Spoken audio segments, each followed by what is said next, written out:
The angels are coming for you, but listen, your life could depend on this. Don't blink. Don't even blink. Blink and you're dead. They are fast, faster than you could believe. Don't turn your back. Don't look away, and don't blink. Good luck.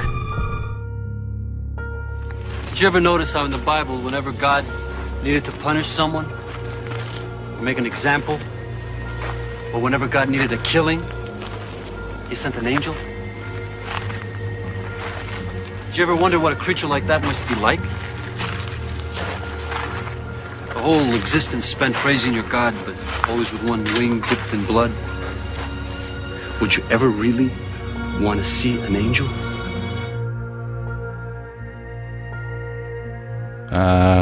Should we trust the angels after these clips from Doctor Who and the film The Prophecy?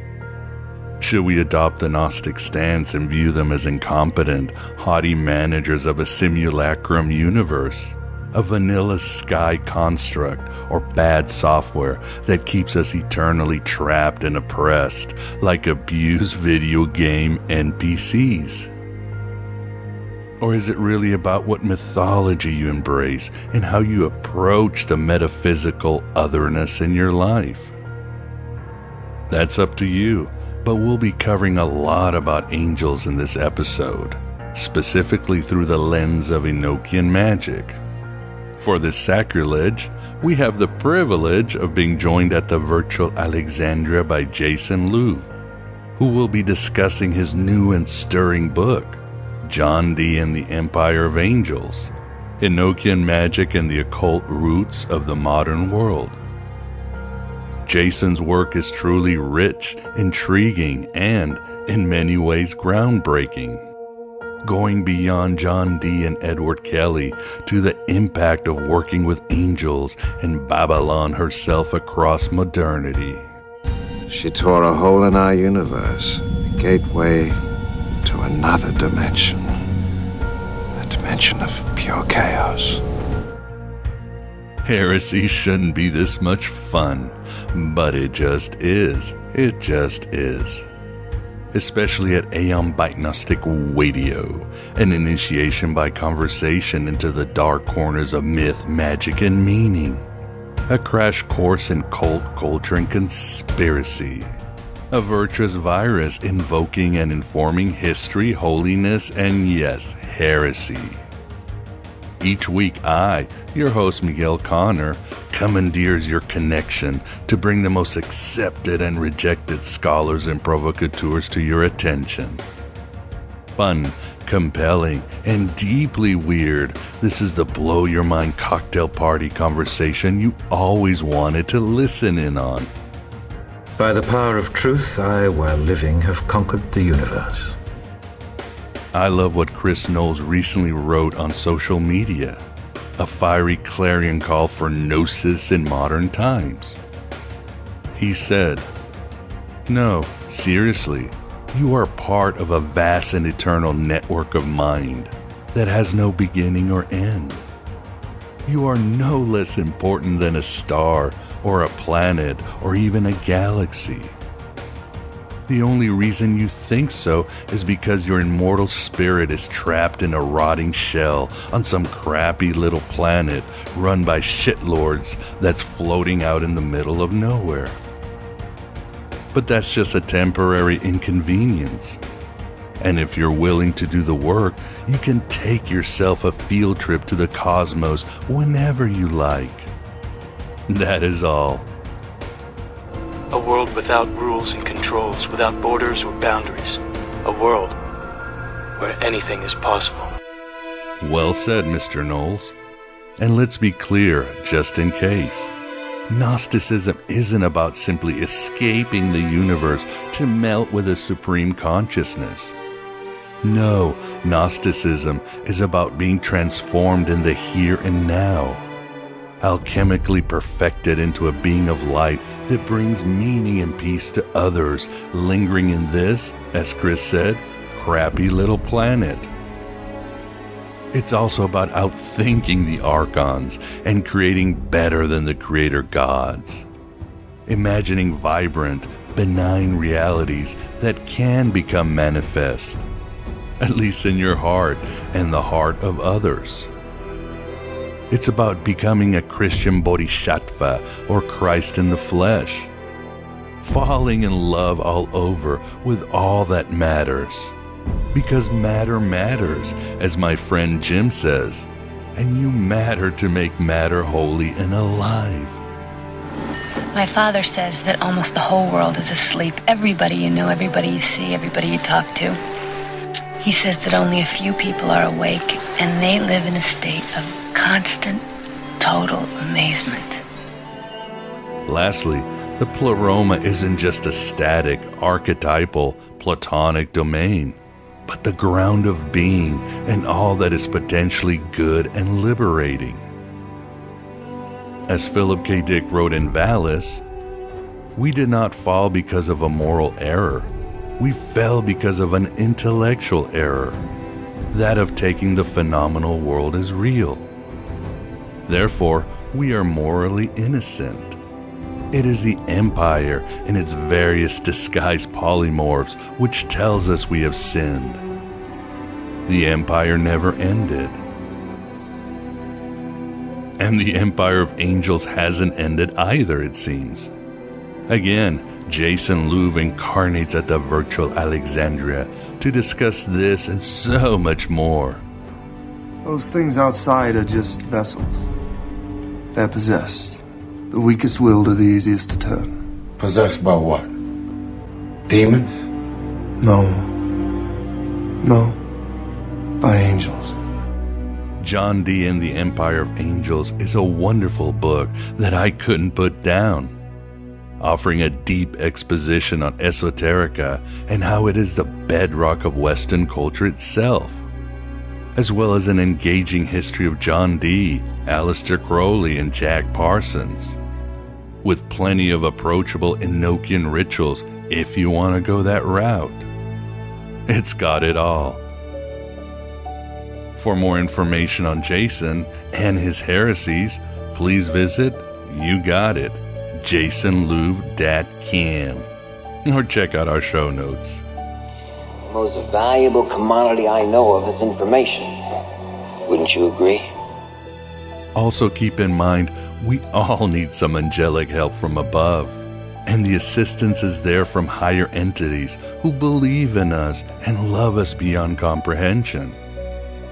I need to remind myself of this, as the archons have tightened the material noose so tight around my neck that I'm literally about to lose everything around me.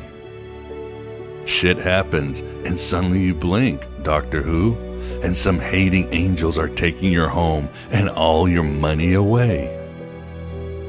But so it is, and that is the fight of the true seeker warrior. It's only after we've lost everything that we're free to do anything. Like June Singer wrote in her seminal A Gnostic Book of Hours, as long as we see ourselves as frail creatures confronted by a hostile world, or as losing our balance in the face of superior forces, we are in fact surrendering our natural power. We are alienated from our source of support, and we do not even know that such a source exists. Nevertheless, there is bound to be a messenger. Sometimes the messenger appears as a teacher, coming from afar to bring the requisite knowledge, and sometimes as a voice speaking from within. The messenger prepares the way for the soul's liberation from the bondage of ignorance and its ascent to knowledge of the divine, which is within us and yet beyond us. It's been a brilliant journey of self-awakening.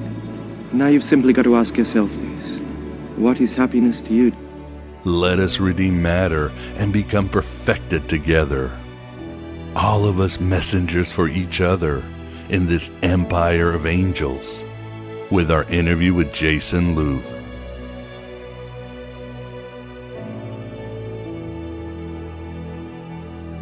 Some people lose their faith because heaven shows them too little. But how many people lose their faith because heaven shows them too much? Years later, of all the Gospels I learned in seminary school, a verse from St. Paul stays with me. It is perhaps the strangest passage in the Bible, in which he writes, Even now in heaven there were angels carrying savage weapons. This is the AM Bite interview, and with us we definitely have the pleasure of being joined by Jason Louv to discuss his new book, John Dee and the Empire of Angels, Enochian Magick and the Occult Roots of the Modern World. How you doing today, Jason? Doing great. How you doing? Thanks for having me on. Oh, the pleasure is all ours. Like I told you, I really enjoyed your book. It was a page-turner. It was very enlightening. I was many times, it was like reading, well, ironically, like a spy novel. I wanted to know about John and his adventures through Europe. I mean, it kept me at the edge of my seat. So good work.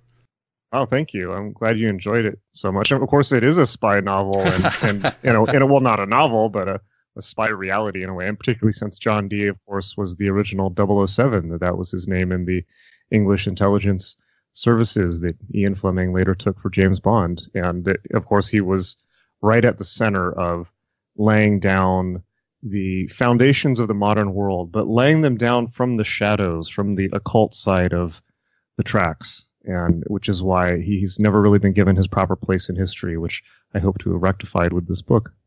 I think you did a good job, and you make a strong case, and we'll certainly unpack all of this. And with us, we are joined by the Moondog Vance, and Vance will help us do some scrying. How are you doing today, Vance?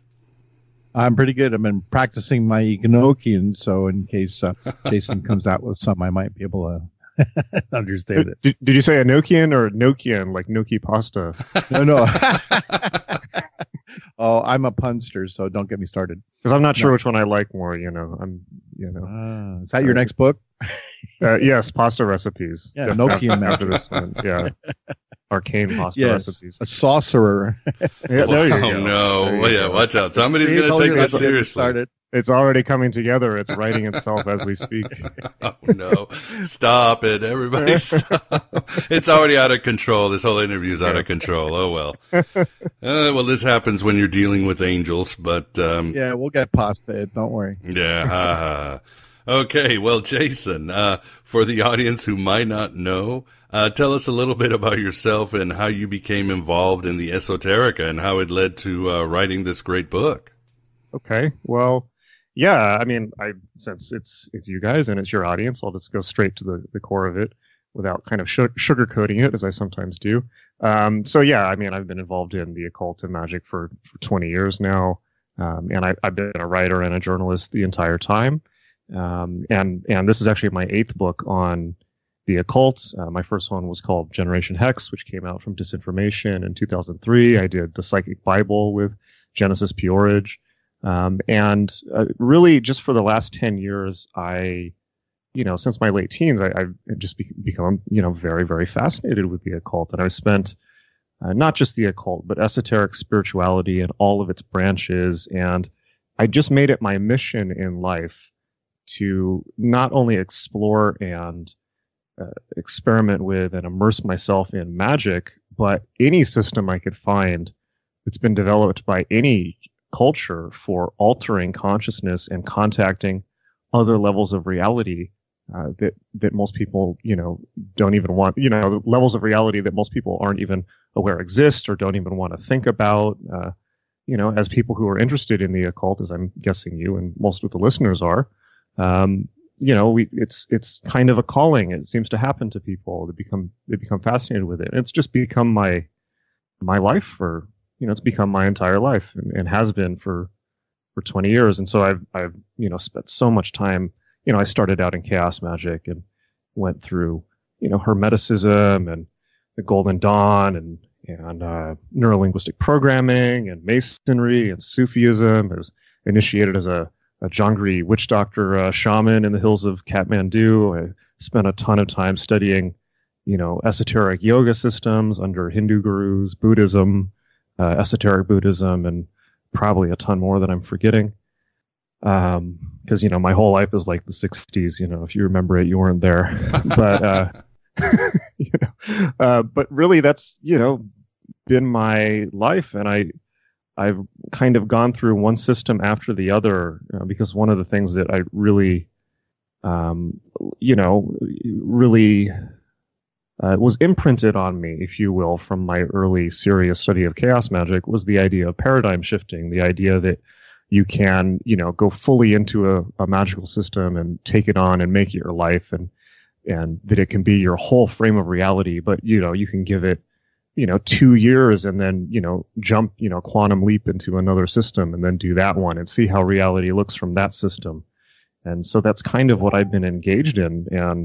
And I wrote this book because, I think that Enochian Magick is both at once the most high octane and beautiful system of magic that I've perhaps encountered, at least in the Western stream of, in terms of Western magic, maybe not Eastern magic, but certainly Western magic and maybe all magic.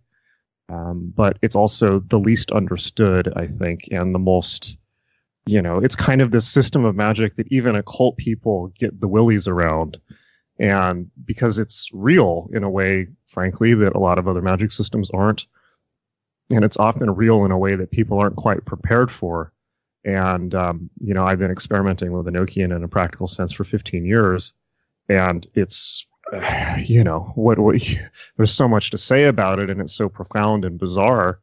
And so really, the true answer to your question is I ended up writing this book, John Dee and the Empire of Angels, because I wanted to, it came out of my own need to do the research into the system, because nobody had really written a book that brought together the history of John Dee and where Enochian Magick came from with the actual practical techniques of Enochian, because there have obviously been tons of biographies written about Dee, but they're often written by academics who are taking great pains to put Dee's magic at arm's length to preserve their own reputation. And then on the other side of the fence, there have been lots of books written by occultists about Enochian magic, which is great, and yet also doesn't include the broader context of what Enochian magic is, where it came from, and why it was, the context it existed in. And so I had to write this book really for myself to just understand what I was dealing with. And so here we are many years later with a, practically 600-page book on 500 years of Western occult history, because once you get going, you realize that this thing not only, that it ties into everything, not only every single system of magic that comes after it, Golden Dawn, Thelema, Satanism, witchcraft, Freemasonry, Rosicrucianism, it's at the heart of all of these things, but it's also at the heart of the creation of the British Empire, the American Empire, the U.S. space program through Jack Parsons. I mean, the foundation of America at all, the policy of the Middle East policy of the, right-wing Republicans in America. And so it's, it ties into everything. And so what I realized through writing this book is that trying to understand Enochian is really trying to understand not just the history of the Western world, but trying to understand the nature of what the Western world actually is, and what the point of Western civilization is, and where it's, there was a very specific idea of what Western civilization was supposed to do and what its end game was going to be. And we're living in that. So yeah, it's kind of, it's really, I liken it in the book to when in studying Dee or Enochian, you're just peeling back onion layer after onion layer of occult complexity, and it just gets more and more complex as you go. Yeah, you do a great job. I mean, again, the book it's rich. It's like a great steak, and you just keep going. And as you said, it's peeling the layers. And again, for just to make clear for the audience, you make a great case that the occultism of the Renaissance and the Enlightenment with Dee and so forth, Bruin and all that, that is essential to our Western civilization as all the science discoveries, right? That really forms us. Absolutely. And the reason that is that, well, the most obvious is that, Hermeticism, magic, and alchemy were the parent tradition of science. They laid the groundwork from which modern science was born. And people like John Dee very specifically made science happen. I mean, science was a magical effort. Science was something that was created by sorcerers to change the world. Science directly came out of the magical assumptions, the old assumptions that you could do ritual procedures to manipulate reality.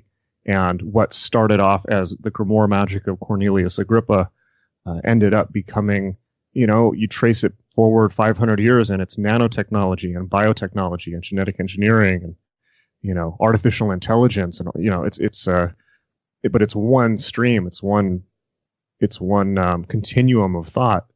And, but certainly, the whole idea of that there should have been a British Empire at all, the whole idea of, world imperialism, both, by the way, on the Protestant and Catholic sides. It's not just the Protestants, but also on the Catholic side. People like Nostradamus and Christopher Columbus on the Catholic side were just as immersed in occult thinking as Dee was on the Protestant side. And during this time, during the Renaissance, the great arms race was to open up the new world. And this was conceptualized in purely occult terms of being done not just for economic reasons, but to hasten the second coming of Christ. And I fear sometimes this gets so complex that I fear sometimes that, I'll throw out so many ideas so fast that I'll kind of sound like Tarantino ranting on a street corner or something like this. But so I don't want to. Hopefully, I'm building an actual intellectual case that is coherent. But what I argue in the book is that we inherit really everything in Western civilization, from science to imperialism itself, directly from the occult tradition. No, you make a very good argument. I mean, as you say, these individuals weren't just, as you write, quote, occult curiosities. And I think the other important point you make, Jason, is the idea of science and magic really being together if they're going to work, if we really want to make a change. Like I like to say, you can't separate Werner Heisenberg or Niels Bohr from their passion for, Asian mysticism. You can't separate Einstein from his Jewish deistic mysticism. And we can go down the line. You can't separate Bruno from his hermetic thoughts. And wouldn't you agree that somebody like Parsons really exemplifies how the left and right brain need to work together, how the magical and reason have to work together if we want to make change in this world? Well, absolutely. And of course, it was always that way. And the thing that people should realize is that, prior to the Enlightenment, the science of Western civilization was all encompassing. And what I mean by that is that spirituality and magic had not been taken out of it. The soul had not been cut out of it yet. It was only later that the idea that science would be constrained to purely observable material phenomena, and that would, strictly concern the plane of matter, as it were.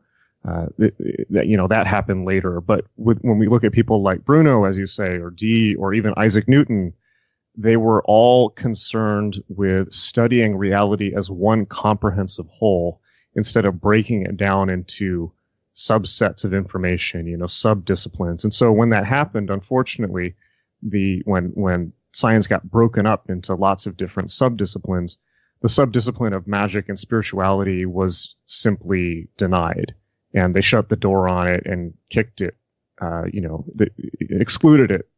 And now I'm not necessarily arguing with that. I would perhaps that's what was most important to happen in our culture at that time. And there's actually a lot of good things. There's great things that came out of that. Don't get me wrong. I mean, in doing that, we closed the door on hundreds of years of superstition and fear, and people being afraid of supernatural forces and the things that go bump in the night, and the idea that people could have power over them through occult forces and all this other nonsense that's just inimical to living an adult human life. Unfortunately, of course, we also threw out, some of our soul during that process. And so I don't think it's any surprise that now people are coming back to an interest in magic and find people like Jack Parsons or John Dee so fascinating. And, it's certainly my hope that, that we can reassess this. So one of the most inspiring things I've read in the great, tangly maze of occult literature that we find ourselves in is a quote by actually J.F.C. Fuller, who was one of Crowley's students in one of the issues of Crowley's Equinox, where Fuller says something akin to, from from old pseudosciences, from old kind of supernatural sciences, we've inherited real hard sciences. And so, astrology gave us astronomy, and alchemy gave us chemistry. So what will happen when, if we once again truly take the psychic side of life seriously, and the pure occult and the pure psychic and supernatural side of life, even though it's a mess, and, the people who are interested in it have to wade through all this, overly written, occult literature that's often written by, people who are certainly not trained scientists and all this. But, if we take this seriously again, what might we develop as a culture? Yeah, it's certainly very necessary these days. And so you write that John Dee, despite his influence or his groundbreaking pioneering work, he basically got forgotten for a few centuries. Was he just sort of a victim of the sort of rationalistic Enlightenment era, or why did we forget about somebody like Dee? Well, they threw him under the bus, and maybe I should just boilerplate Dee real quick. Sure. John Dee, of course, was the court astrologer to Elizabeth I. He was a government consultant. He was an intelligence agent. He was an early scientist. And he was, interested in, he spent his entire career gathering occult knowledge on behalf of Elizabeth and England in order to advance the strategic interests of England. And so as part of that, he, of course, spent a lot of time studying magic and the Grimoires, but he also came up with the idea of the British Empire. This is a phrase that he coined, that he claimed was given to him by an angel. And then most famously for occult people, he spent really the latter part of his life, latter few decades of his life, completely immersed in using scryers or psychics to talk to what he claimed were angels, and that these angels delivered this thing called Enochian Magick and the Enochian language, which is, supposedly the language that angels spoke and that angels speak and that human beings spoke before the fall from the Garden of Eden. And really, the reason that's so important is because Dee was perhaps, certainly not the only person of his era interested in the occult. In fact, all scientists up to at least Isaac Newton were engaged in researching the occult. But he was perhaps the high water mark in that he put the most effort into it, got the most results, wrote down the most elaborate records, and that his work has later become so central to all occult developments that come after him. But yes, even though he was, immensely famous during his time, perhaps the most celebrated scientist in all of England, and a great teacher of mathematics and government servant and all this, his memory was buried. And the first reason that happened was because after Elizabeth, James I came into power. James I was a fundamentalist Christian. Of course, we know him for the King James Bible. Right. And spent a lot of time burying anything that reminded him of Elizabeth I's regime, his predecessor's regime. And Elizabeth's England was very much interested in the occult, and very much like America in the 60s, perhaps, interested in these great, blossomings of psychedelic culture, if you will. And so Dee was buried because it was kind of like Reagan and the Republicans coming into power in America in the 80s following the 60s, where they did everything they could to roll back the cultural revolution and all of the cultural advances that had happened. And, in the same way perhaps that we see now Trump trying to roll back everything that Obama did. So, or that happens on the other side of the fence when a Democratic president comes into office in the U.S. So it's really the same political mechanism. So as part of that, Dee was, slandered. He was mocked as, Dr. Faustus. He was, Casaubon actually Merrick Casaubon published his diaries as a true and faithful relation, but opened them with this long 80-page treatise about how Dee had been suckered by Satan. And, but of course, when early science happened also, even though the early scientists who formed the Royal Society owed a tremendous debt to Dee and knew they owed a tremendous debt to Dee, they also left him out of the official story of science. And did not refer to his work or reference it, and which meant that he was completely forgotten. And I understand why they did that. It was a political decision because they faced a great cultural challenge, just getting science accepted at all. They were fighting an uphill battle against a superstitious culture. So to include Dee in that would have been too much. And so he was really left out of the official narrative. And it wasn't until the 20th century, it wasn't until people, the various occult revivals that kind of continually rolled through the 20th century. And then now, of course, that people really started to look at Dee again. And it wasn't until, the Golden Dawn, MacGregor Mathers and the Golden Dawn brought out Enochian Magick back into the corpus of the Golden Dawn when they discovered Dee's writing in the British Library. That really helped, and that's really been why people encounter Dee usually in the modern world. But I think that now is really the perfect time for this book, because now that all the material is available, we can really properly begin to assess Dee and understand that that really the Golden Dawn just got a tiny fragment of Dee, and we can begin to understand how important he was, not just to the occult tradition, but to, as I've alluded to, the construction of the modern world at all. So I think Dee is now hopefully getting his due, and I've hoped to have done my part to restore him to the narrative and give him a central place. Certainly, I don't think, this book has been fairly successful now. I don't think there's any going back in terms of Dee going back into obscurity for the occult world. But I hope for the narrative of history in general. Agreed. It's a great book. I think the only danger today is people not burning books, but people stop reading, which is sort of the Aldous Huxley prediction. So we need to continue. We need to continue people reminding that there is a history, that there is a history behind history, and you've done a great job. But what's interesting too, Jason, is and maybe this is a personal mythology or what I heard throughout the years from other occultists, but you assume that John Dee and Elizabeth went hand in hand together to bring us this glorious new enlightenment age, and so forth. But the truth is that he really struggled in the court of Elizabeth, and for most of his life, he was dead broke, poor, and just, on his heels for his life. It wasn't simple like he was in the inner circle of Elizabeth. That's right.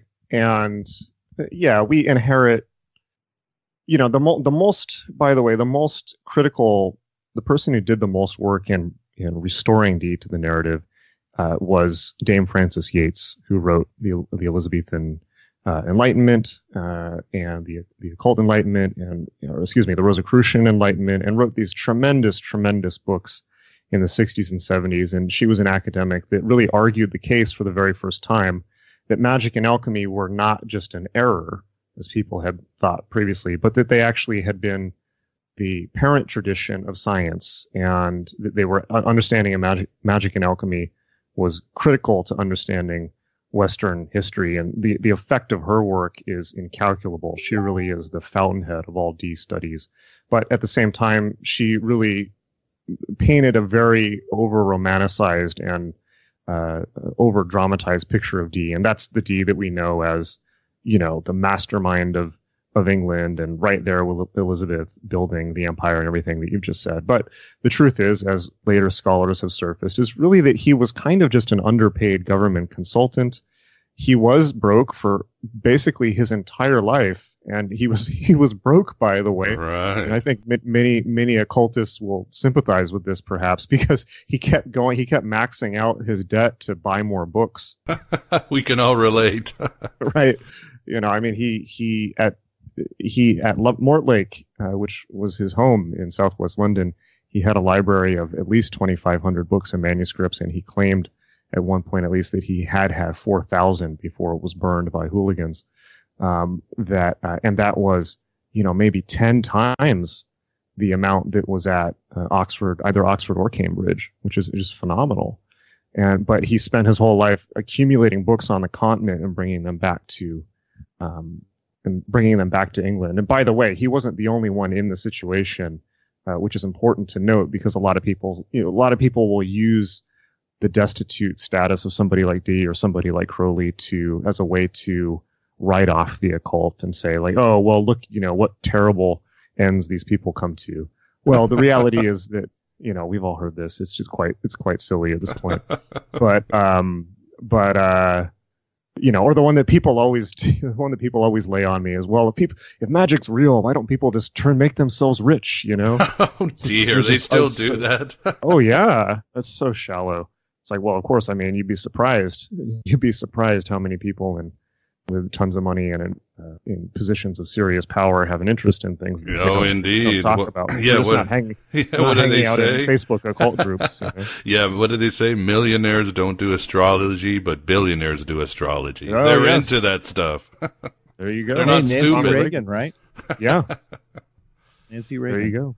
And Elizabeth, Dee was primarily the astrologer for the British throne. But but my point being that Dee was certainly not alone in that, and we have to remember that England was flat. England was broke. England was a poor, basically developing world nation at this time.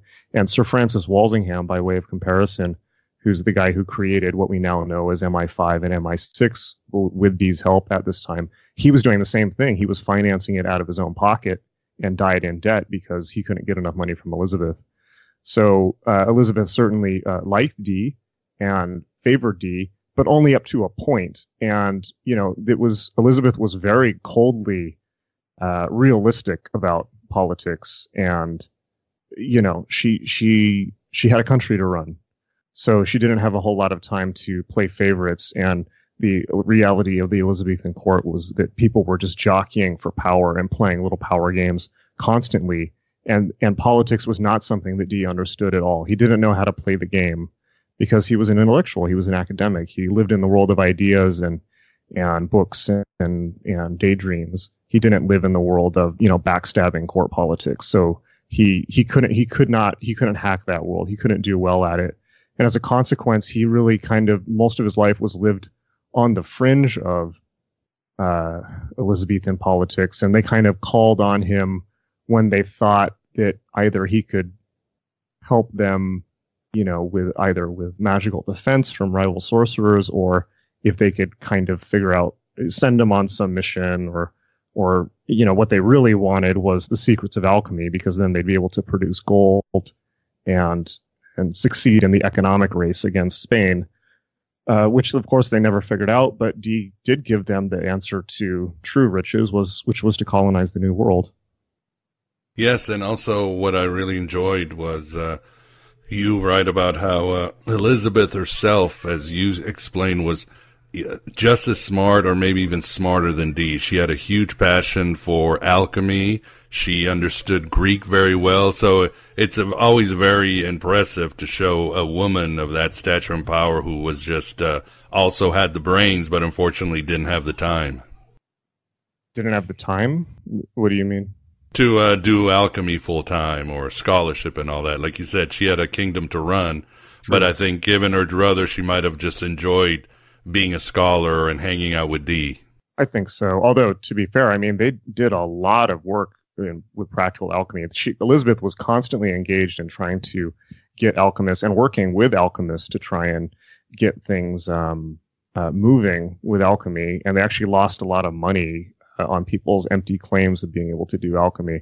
But even, by the end of Elizabeth's reign, I mean, they had full-scale industrial facilities set up near Hampton Court Palace where they were going to try and make gold using Dee's formulas from the hieroglyphic monad on an industrial scale. And I don't think there's a lot of records of what ended up with that. But they were quite serious about it, and she was quite serious about it, and serious about it to the extent that she was participating in alchemical experiments. And and of course the line that you touch on is, it was said about her by her tutor that, she read more Greek in a day than most, scholars read Latin in a week. And it's said that way because, at this time scholars learned Latin first and then learned Greek, because Greek was much more complicated than Latin. So she was considered to be very, very advanced. But this is something we see with the Elizabethan period. It's a period of high magic and high adventure and high sorcery and intrigue. And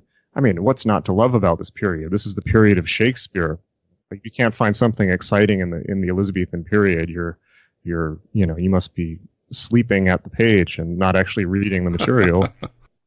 Yeah, very exciting. And of course, I love the idea you talk about that there was an occult Cold War. I mean, people like Dee in Elizabeth's court and other courts, like say Nostradamus and so forth, they were at war with each other in magical battles, weren't they? Yeah. So this is a concept that I pick up actually from William S. Burroughs, of all people, where William Burroughs in one of his books in I think either The Job or The Third Mind. Of course, William Burroughs, in addition to being a writer, was a practicing magician and occultist, and somebody that I'm actually in magical lineage to, because my primary teacher was Genesis Peorage, and her primary teacher was Burroughs. And Brian Geisen.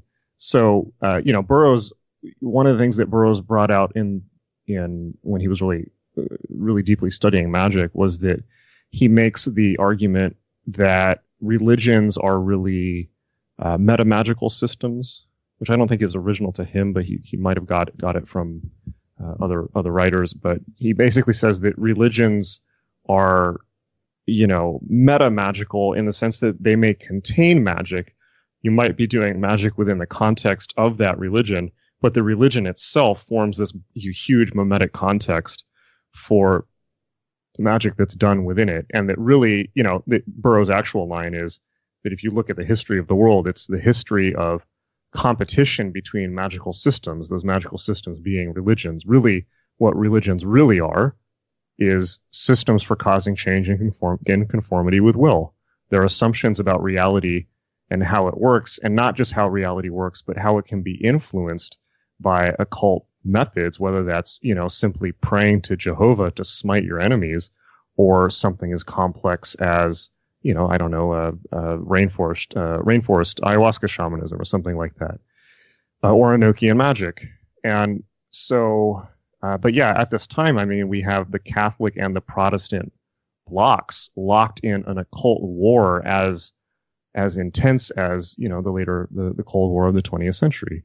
And a war that's waged not just in the realm of the physical world, but in the realm of the spirit and in the realm of magic, in the sense that both of these religions were, employing sorcerers to get at one another, doing things very similar to what we might now recognize as voodoo or something like that, pretty straightforward, magical or hoodoo type magical attacks. I mean, it got quite gnarly, and there was an occult war happening. And that's not hyperbole. That's a literal historical description. But this war extended to the realm of time, even which Dee was involved in, where there was this great battle over the calendar between the Julian and the Gregorian calendar over how time would be measured, if it would be done to Protestant or Anglican or Catholic specifications. And of course, the jewel of the war was the New World, who would get power over the Americas first. And because of Dee, you might argue, or, quite clearly argue, it was England and not Spain. And we can trace this perhaps to the defeat of the Spanish Armada in 1588, when Dee turned back the Spanish fleet, with a little knowledge of weather patterns, and the Spanish Armada was taken out by bad storm conditions, which led to pretty much the bankruptcy of Spain and the end of their effort to really seriously pose a threat to English colonization of the New World. But that was the deal at the time, and it was so intense that people actually thought it was the end of the world. The Antichrist was here, and the end times were at hand. That's how apocalyptic that war was. So Dee really was involved in the storm and so forth. I thought that was more apocryphal. I mean, maybe you can tell the audience about this. Well, there's a couple different stories about it, but the one that I go with is that, the classic story is that Dee came out and did some type of magic to sink the Spanish Armada. Right, that's what I've heard, yes. But I think what actually happened was that Dee just observed the weather, and that, he had such a, he had a scientific knowledge of the weather and weather patterns, which of course he had to, because he spent so much time studying naval science and optics and optics was really his specialty. And he laid out for Elizabeth all of the mathematics and tables, weather tables needed to turn England into a seafaring nation and colonize the New World. So he had all that knowledge. So really, what actually happened was he just went out, observed the weather, and said, actually, don't send the English ships out to fight to meet the Spanish fleet in out of dock. Don't send the English fleet out. Keep the English fleet in dock, because the storm is already on its way, and will probably just sink the fleet if we just sit tight. And so that's what they did. And the storm did show up and did sink most of the Spanish Armada, which was, the greatest, naval fleet that at that point ever built up in human history. And simply by Dee just watching which way the wind was blowing. But of course, it was said widely at the time that had to be proof that God was on the side of the English, Well, it certainly changed history. Probably the biggest, defeat since, the Greeks beat the Persians in the Battle of Salamis thousands of years ago. But, that's a great analogy. Yes, but it definitely changed things. And why don't we get a little bit into Dee's system and why he got interested in talking to angels? I mean, I thought it was interesting, and in some parts of your book, I really love it. You get poetic, you get passionate. Again, I love that you walk the walk too. And it really struck me as in the Gospel of Thomas, keeping in line with the show, the Thomas community always thought that we live in an illusion, but we are always in Eden. And if we do certain things right and look through the veil, it will lift and we will be back to our Edenic state. And isn't that basically what Dee was looking for? Yeah, that's from the Gospel of Thomas. Yes, and when you look at a whole and the sayings together, you can tell that's the main thrust of the Gospel of Thomas.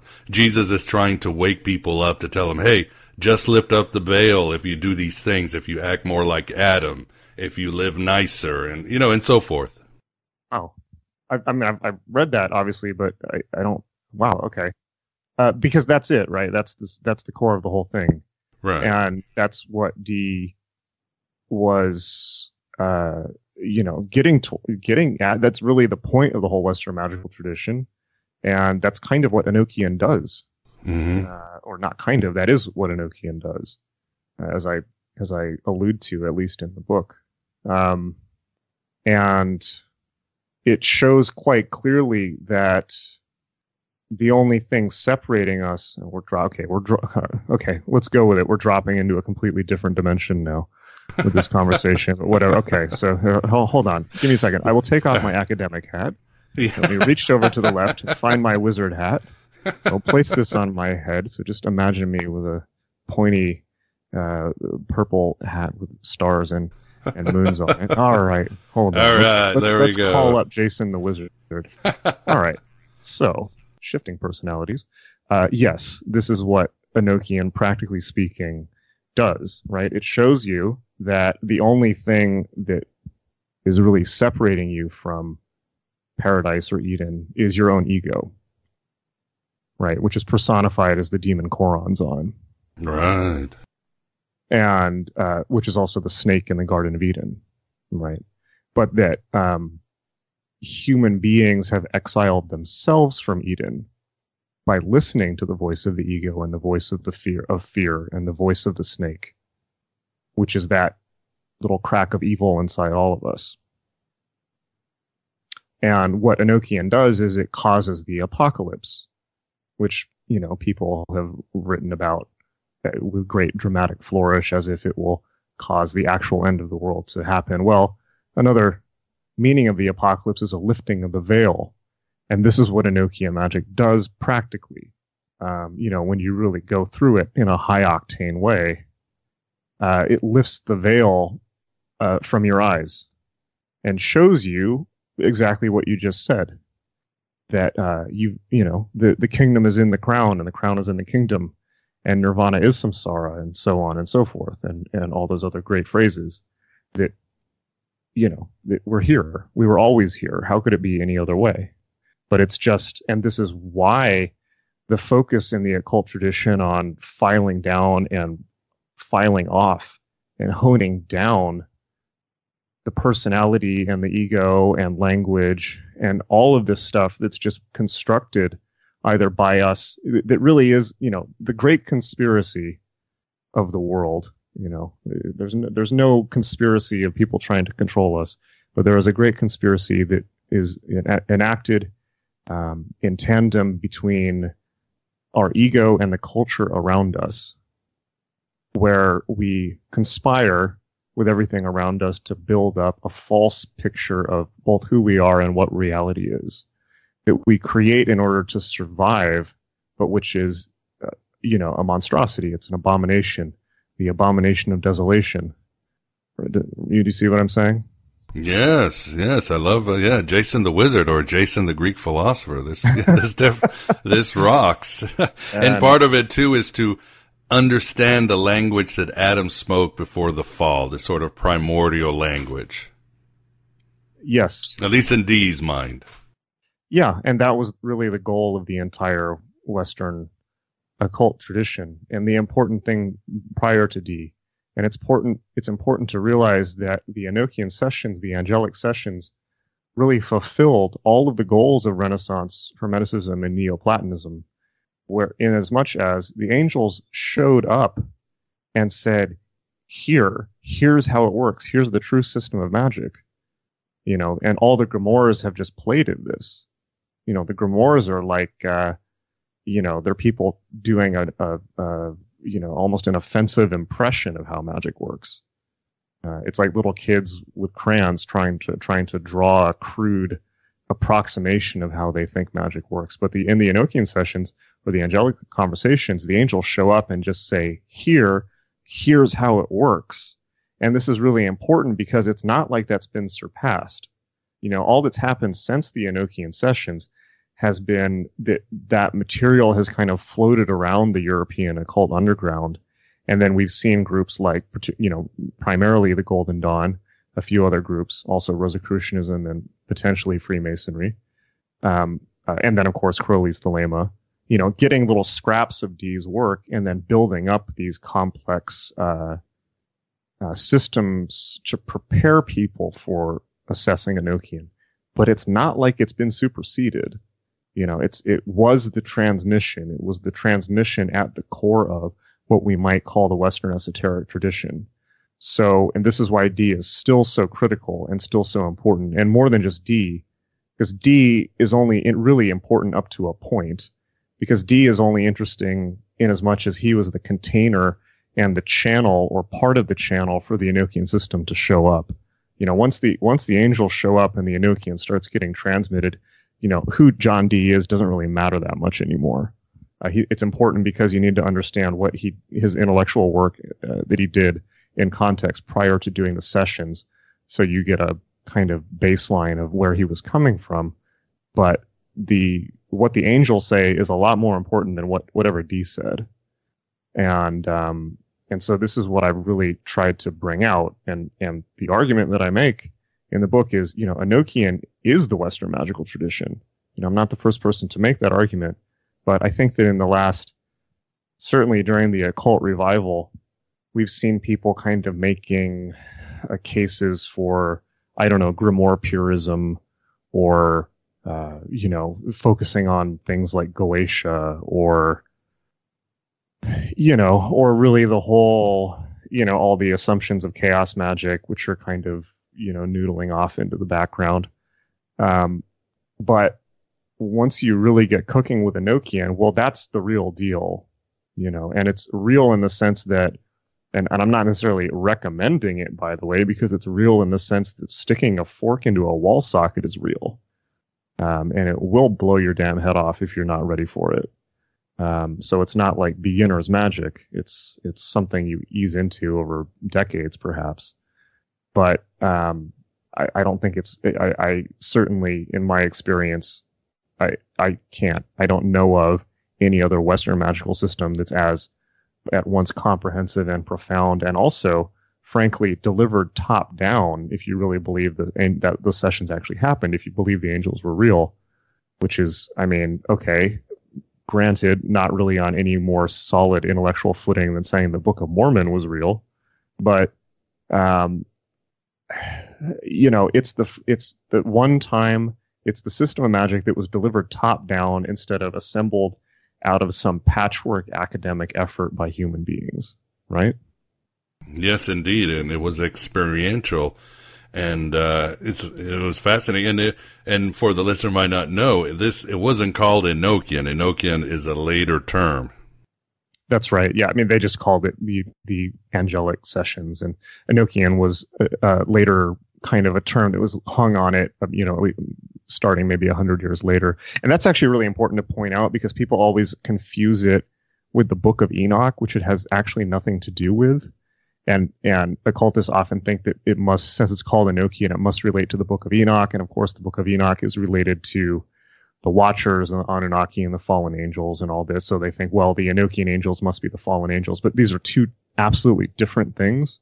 They're not related at all, pretty much. Angelic was later called Enochian simply because people thought it was, antediluvian. It was pre-flood. So it related to primordial knowledge. So they refer to it as Enochian. Yes, and the Book of Enoch is certainly related to that very cool movie with Denzel Washington and John Goodman, The Fallen. Anybody wants to watch Azazel and so forth. But what about you, Vance? Do you have a question for magician Jason or the angels? Sure. What kind of things happen for you, to you? Things, have you gotten new information from the angelic host during your magical sessions? Assuming you're allowed to say anything about it. I was very curious about that. Well, there's a lot there because I've been, experimenting practically since the mid 2000s. But, yeah, absolutely. I mean, where do I even start with that? Whatever comes to mind. Yeah, I mean, as I wrote about in one of my books, the first time I did Enochian, I went through all 30 Aethers in one night on acid. Wow! Oh my God! Maybe I shouldn't say that on. You went straight in. Whoa! Long ago, in a place where it was legal, in Amsterdam. And it completely destroyed any semblance whatsoever of, Jason. There was nothing left after that. And it took me years to process that experience. In a way, I'm still trying to make sense of it. It's kind of one of the reasons why I wrote this book. Do they leak in? From day to day, do little things happen? Do things come to you from that realm, or, Well, it's not quite like that in the sense that it completely changes reality. There's no subject object of it. It just, going through that system changes your universe. It's something else on the other end of it. So it's not like it's not like, it's not really experientially, at least in my thoughts on it. It's not quite like it was for Dee and Kelly. It's not like, angels are appearing. It's more like reality itself is destroyed and reformed in a new configuration. Reminds me of my experiences. Yes. With acid, maybe 20 years ago, and then my shamanistic ayahuasca experiences that I did 10 years ago. So I can certainly relate. It's like nothing else, and we're always trying to catch up to it and hope for more download from the outer planes. And I guess here's the question, Jason. It's interesting that John Dee and Edward Kelly were talking to angels through this scrying system, writing it all down.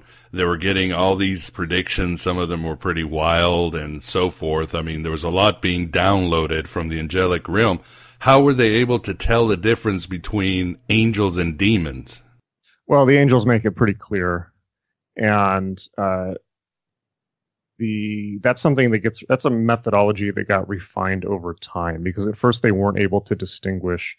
And one of the things that made that particularly difficult was that Kelly was doing a lot of Goetia on his own outside of the sessions. And so there's a lot of crosstalk, at least for the first few years. But the angels make it very clear as time goes on. And Now, this was later developed, Crowley and the Golden Dawn developed much more elaborate checking methods by, for instance, testing spirits using Kabbalah and things like this. But for Dee and Kelly, it was pretty intuitive, straightforward, and they were mostly relying on the angels to make the delineation clear for them, if that makes sense. And I think that as people go through any magical system, they become more adept at it, and they learn the boundaries and the rules and are therefore able to proceed through it with more sophistication and fluidity of practice. So, but it wasn't, that was something they kind of had to be attuned to. And actually that kind of takes up the first few years, is the angels making the difference clear to them. Yes, and for the listener, test the waters, because you never know when you're getting a trickster here and there. And another myth you dispelled is, again, we always assume that they were in sort of this laboratory in a dark tower or something with Elizabeth down the road and all that. But it's almost, in a way, it's almost humorous that they were doing experiments in the middle of the day with servants and kids running around making noise. And they were taking their sort of, their angel lab across Europe on the road and courts and all that. So that, I think that's very interesting. They were doing the work no matter where they were. Yeah, it was very colorful story, and they were in the world. They were not separated from the world, and they were also quite regularly trying to draw in various minor nobles or monarchs and bring them into the sessions so that they could demonstrate the angels to them, and then the angels were constantly trying to embroil various other people into their games and use them as cat's paws in the great the angels' great geopolitical game. But their great geopolitical aim seems to be the apocalypse, the end of the world. It doesn't seem the angels were very keen on humanity, were they? They were, well, like Dee, they wanted the return of Jesus. They wanted the new aeon. Right. And although not the new aeon as Crowley later understood it, I mean, they were, their theology doesn't depart from really mainstream Catholicism. But so the angels' word for humanity is whores. And really? It is. That's how they see, humanity is immersed in whoredom, as they put it.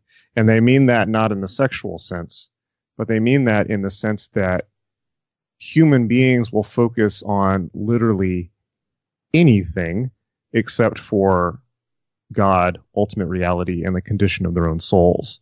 The Kardashians, the fact that Kanye endorsed Donald Trump, whatever. That's very important. That's very deep. That's very important. We all got to stop what we're doing. and anyone who spent any period of time learning to meditate in a real way will understand the frustration of trying to get their own mind to focus, let alone seeing how fragmented and dispersed the whole world is, and how we misuse our greatest gift, which is our ability to put our attention on things, and how much we misuse that. And of course, the path of becoming a magician is learning how to use that consciously instead of being dragged around by whatever horse shit happens to be on Facebook today. Hopefully, I'm sorry if I'm not being, I'll try to keep it PG. Oh, no, don't worry. We're for mature audiences, but yeah, I understand. Yeah, exactly. But I understand. I mean, we got to worry about what Meghan Merkel ate on a Saturday and stuff like that. Right. And so don't worry, we're rated Hex. Rated Hex. Okay. Here we go. So you can imagine the frustration of the angels, and the fact that from the angels' perspective, they've been, look at this from the angels' perspective.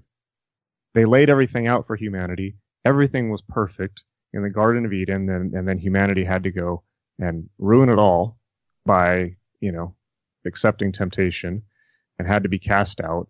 And they've been, if you read the Old and New Testament, it's just effort after effort after effort to try and put it back together.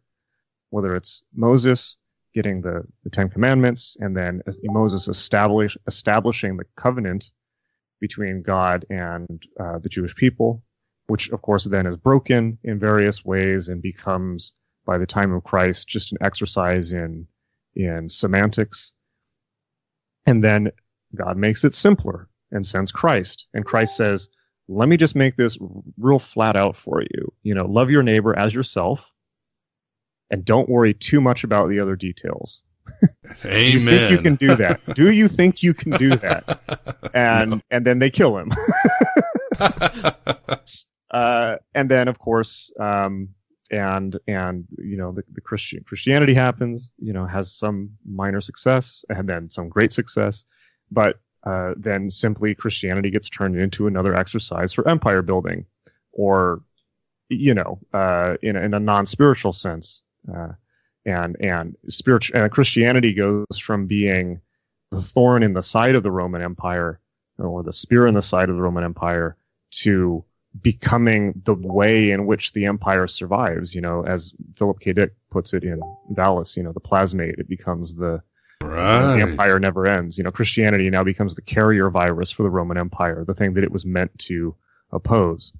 And then Islam happens, and the angel Gabriel comes down again and says, okay, let's try this again. One more time for the, maybe third time's the charm. I'm just going to tell you what to write so that we don't have any so you don't screw it up. So we don't have any confusion of interpretation. Write down exactly what I say and don't change it at all. And then the Quran is dictated. And of course, we can now see this also had its issues. And so by the time of Dee and Kelly, you can imagine they might be a little peeved, perhaps is the word, a little frustrated. And of course, the angels, when they open their sessions with Dee and Kelly, come on quite fearsomely, quite with a lot of grandiosity. They come on telling them the secrets of the universe. And then they realize slowly that they're dealing with two monkeys, in the sense that, of course, Dee is the most intelligent. Now remember, Dee is the most intelligent man in perhaps all Europe at this time. You could argue the smart, again, 10 times the books of Oxford and Cambridge, a mathematical prodigy, a genius, knows more about the occult than anybody currently alive at that period.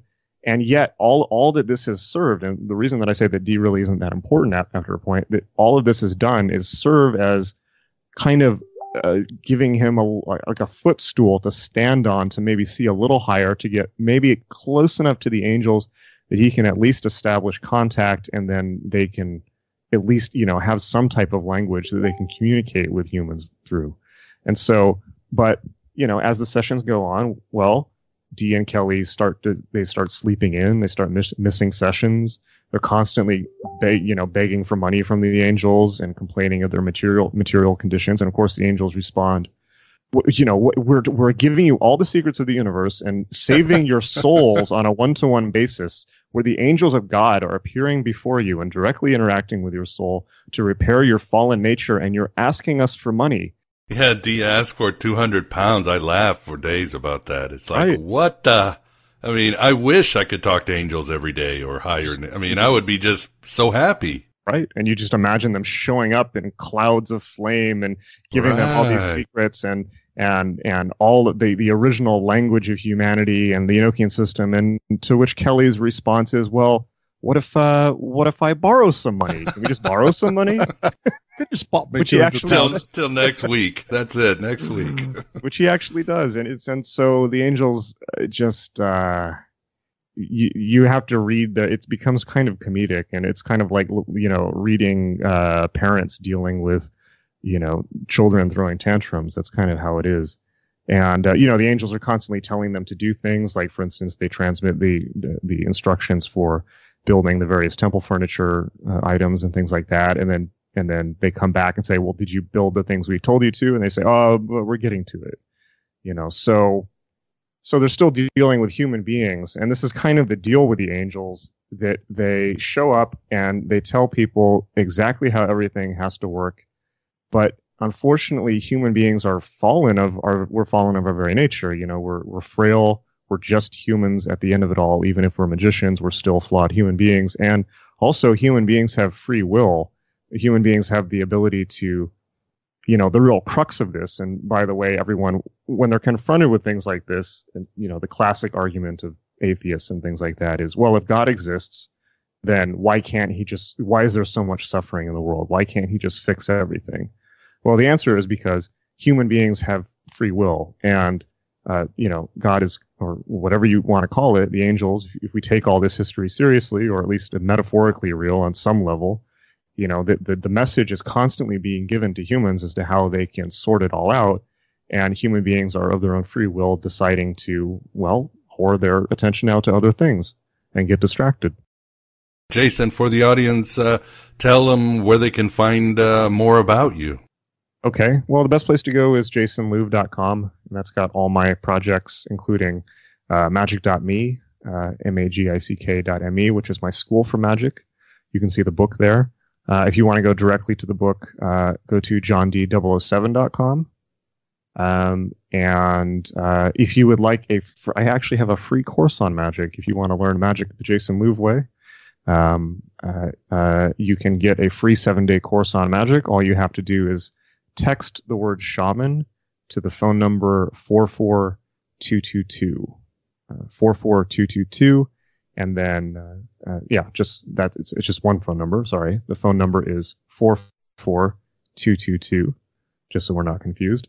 And then you will get a free 7-day course on how to do it all: magic, meditation, mysticism, astral travel, guided visualizations, everything for free. It's all there. And book is called John Dee and the Empire of Angels. You can find it on Amazon or at jasonlouv.com. Wow, very cool. And again, for the listener, we have only scratched the surface of Jason's book. It really is an adventure, but it's full of great scholarship and great insights, so much more. But Vance, thanks for joining us on this session. Oh, it's very interesting. I always love magic things. And Jason, thank you very much for coming on Aeon Byte and discussing your wonderful book, John Dee and the Empire of Angels. Thank you, guys. That was a great conversation, and I'm really honored, and I really, I do mean that. I do really appreciate you guys having me on. The pleasure is all ours, and your work needs attention and deserves attention. This is it's pioneering, and hopefully will continue what's best in the magical sections of humanity. Thank you. Thanks so much, guys. And there you have it, the first part of our interview with Jason Louv on his new book, John Dee and the Empire of Angels, Enochian Magick and the Occult Roots of the Modern World. In our second part, Jason talks more about the shenanigans of Dee and Kelly, including their odd instance of wife swapping and perhaps the origins of sex magic. Jason also connects Babalon to a Gnostic goddess and how both relate to the Nag Hammadi library's Thunder the Perfect Mind. Then Jason moves to innovations of Aleister Crowley and Enochian Magick, as well as a touching history of Jack Parsons and his eerie parallels to John Dee and how this all entails the apocalypse. Jason also discusses his views on the state of modern magic and occultism. Although he's not as friendly as Mitch Horowitz was in our recent show when it comes to Keck meme magic or other right-wing incarnations of esotericism. And many, many more insights. So please become a member for the second part. Only $5.99 a month to join. Complete and not partial shows. Access to more than 400 episodes with the best and brightest in Gnosticism, Western esoteric, and free thought. Your own private RSS feed where you can listen to all complete shows on the podcatcher of your choice. And for patrons at Patreon, we now have an exclusive one for you. You'll also get an invitation to our Inner Sanctum of Gnosis Facebook group. Many past guests hang out there, like Robert Price, Tim Freak, Scott Smith, Steve D, Robert Sullivan, Joanna Kuyawa, and more. And I'm always there to directly and personally answer your questions and issues, and give you news on the show before it happens. You get the same benefits if you become a patron at Patreon, except you get early shows. If anything, a few shekels here and there via PayPal or the US mail really helps. Thanks for keeping this Red Pill cafeteria open. Thanks for being here and keeping this madman across the waters company. Thanks for being yourself and making a more interesting cosmos. We've only just begun, even if the fight of the true Seeker Warrior is a hard one. After all, there is an empire of angels out there. Hello and goodbye as always.